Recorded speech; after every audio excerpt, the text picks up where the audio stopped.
ढम ढम ढम। जरा सोचकर देखते हैं, एक बिल्कुल सुनसान जगह, दूर दूर तक कोई नहीं, और तभी अचानक से ये भयानक गूंजती हुई आवाज आने लगे। सच में किसी के भी रोंगटे खड़े हो जाएंगे, है ना। खैर, आज के इस विश्लेषण में हम इसी खौफनाक आवाज के पीछे के लॉजिक और डर से जुड़े मनोविज्ञान को डीकोड करने वाले हैं। तो आज के इस विश्लेषण में हम जिस क्लासिक कहानी की चीर-फाड़ करने वाले हैं वो है सियार और नगाड़ा। देखने में तो ये एक बहुत ही पुरानी साधारण सी कहानी लगती है, लेकिन असल में ये डर, अफवाहों और ह्यूमन साइकोलॉजी का एक बहुत ही शानदार मास्टर क्लास है। मतलब आज हम समझेंगे कि जब हमारा सामना किसी अनजान और डरावनी चीज से होता है तो हमारा दिमाग आखिर किस तरह से रिएक्ट करता है। चलिए सीधे इस कहानी के माहौल में चलते हैं। बहुत समय पहले की बात है। एक घने जंगल के पास दो राजाओं के बीच एक भयंकर युद्ध हुआ था। अब युद्ध तो खत्म हो गया, सेनाएं भी वापस लौट गईं, लेकिन उस सुनसान उजड़े हुए मैदान में बहुत सारा सामान पीछे छोड़ गया, और उन्हीं हथियारों और सामानों के बीच पड़ा रह गया एक बहुत बड़ा नगाड़ा, और ऊपर से वहां चलने वाली तेज डरावनी हवा। मतलब पूरा सीन एकदम किसी हॉरर मूवी जैसा सेट हो गया था। अब वो जो ढम ढम ढम की आवाज थी ना, वो असल में आ कहां से रही थी? हवा के तेज झोंकों की वजह से पास के एक पेड़ की सूखी डालियां हिल रही थीं और उस बड़े से नगाड़े से बार बार टकरा रही थीं। हर एक टक्कर के साथ वो डरावनी गूंज पैदा हो रही थी। असल में वहां कोई भूत प्रेत या जादू नहीं था, बल्कि सिंपल सी फिजिक्स अपना काम कर रही थी। तेज हवा, सूखी लकड़ियां और एक खाली नगाड़ा, बस इन तीनों ने मिलकर उस पूरे जंगल में दहशत मचा रखी थी। और ठीक इसी पॉइंट पर एंट्री होती है हमारे मेन कैरेक्टर की, एक भूखा सियार। खाने की तलाश में दर-दर भटकते हुए वो बेचारा उस सुनसान युद्ध के मैदान के पास आ पहुंचता है। वो भूख से एकदम बेहाल है, लेकिन अचानक वो वहीं का वहीं जम जाता है। उसके कानों में वही विशाल और भयानक ढम ढम की गूंज पड़ती है। जरा सोचिए, एक तो वैसे ही भूख से हालत खराब, और ऊपर से ये खौफनाक आवाज। किसी भी जानवर के लिए ये एक बहुत बड़े सदमे जैसा था। अब यहां देखिए कि दिमाग कैसे खेल खेलता है। एक तरफ है सियार की इमेजिनेशन। वो सोच रहा है कि वहां कोई बहुत बड़ा खून का प्यासा राक्षस है जो बस झपट्टा मारने के लिए तैयार बैठा है। लेकिन दूसरी तरफ असलियत क्या थी? सिर्फ एक खाली लकड़ी का नगाड़ा जिससे कोई नुकसान नहीं होने वाला था।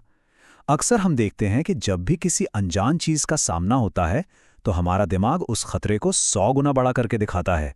और सच बताऊं, असलियत और हमारी कल्पना के बीच का ये गैप ही डर की सबसे बड़ी जड़ है। उस वक्त सियार के दिमाग में क्या चल रहा होगा? वो पूरी तरह पैनिक में था।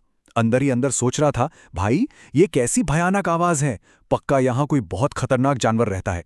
अगर मैं थोड़ा सा भी आगे गया तो वो मुझे जिंदा चबा जाएगा। ये पूरी तरह से डर से पैदा हुआ रिएक्शन था, जिसे हम साइकोलॉजी में फाइट या फ्लाइट रिस्पॉन्स कहते हैं ना, बस वही। उस पल सियार का पहला इंस्टिंक्ट बस वहां से दुम दबाकर भागने का था। लेकिन कहानी में असली ट्विस्ट यही आता है। भागने से ठीक पहले सियार ने खुद को रोक लिया। पहला स्टेप था अचानक से घबरा जाना, जो बहुत नॉर्मल है। लेकिन जो दूसरा स्टेप उसने लिया वो कमाल का था, रुकना और लॉजिक लगाना।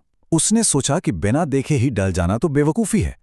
और फिर आता है तीसरा स्टेप, बहुत सावधानी से जांच पड़ताल करना। मतलब ये क्रिटिकल थिंकिंग का एक ऐसा परफेक्ट एग्जाम्पल है जहां भागने के बजाय सच्चाई का सामना करने का फैसला लिया गया। ये मोमेंट सच में बहुत सस्पेंस भरा है। सियार बहुत ही धीरे धीरे दबे पांव उस गूंजती हुई डरावनी आवाज की तरफ आगे बढ़ने लगा।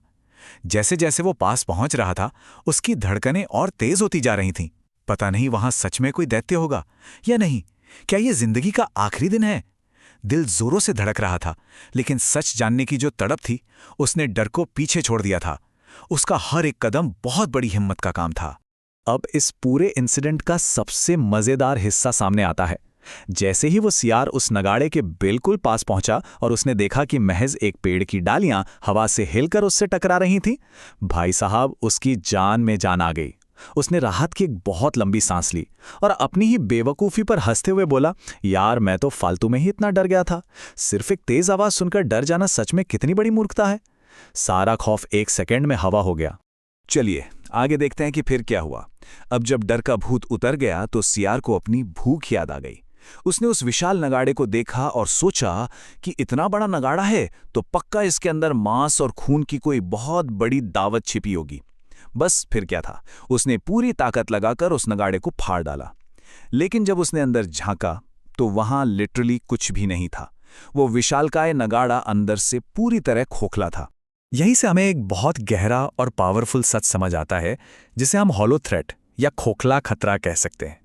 ये एक ऐसा फिनोमेना है जहां कोई चीज़ बाहर से देखने में बहुत बड़ी, डरावनी और शोर मचाने वाली लग सकती है, लेकिन अंदर से वो पूरी तरह खाली और एकदम हार्मलेस होती है। ज़रूरी नहीं कि जो चीज़ बहुत ज़्यादा शोर मचा रही हो या बहुत बड़ी दिख रही हो, वो असल में खतरनाक ही हो।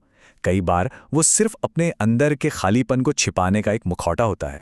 इस पुरानी कहानी से मिलने वाली सीख आज के टाइम में भी 100% लागू होती है। यहां से हमें 3 बहुत सॉलिड बातें सीखने को मिलती हैं। पहला, सिर्फ आवाज या अफवाहों के दम पर कभी डरना नहीं चाहिए। दूसरा, बिना पूरी सच्चाई जाने कभी भी किसी नतीजे पर जंप नहीं करना चाहिए। और तीसरा, जो चीजें बाहर से बहुत डरावनी लगती हैं, वो अक्सर बिल्कुल भी खतरनाक नहीं होती। अगर हम थोड़ा ध्यान दें तो सोशल मीडिया पर फैलने वाली बेबुनियाद अफवाहें भी तो बिल्कुल उस पुराने नगाड़े की तरह ही हैं ना, बस बहुत ज्यादा शोर मचाती हैं, लेकिन अंदर से पूरी तरह खोखली होती हैं। तो इस पूरे विश्लेषण को खत्म करने से पहले सोचने वाली बात यह है, आज की इस भागदौड़ भरी जिंदगी में ऐसी कौन सी बेबुनियाद अफवाहें या डरावनी आवाजें हैं जो लोगों को आगे बढ़ने से रोक रही हैं? हमारे आसपास ऐसे कौन से खोखले नगाड़े बज रहे हैं जो बिना वजह का डर और एंग्जाइटी पैदा कर रहे हैं?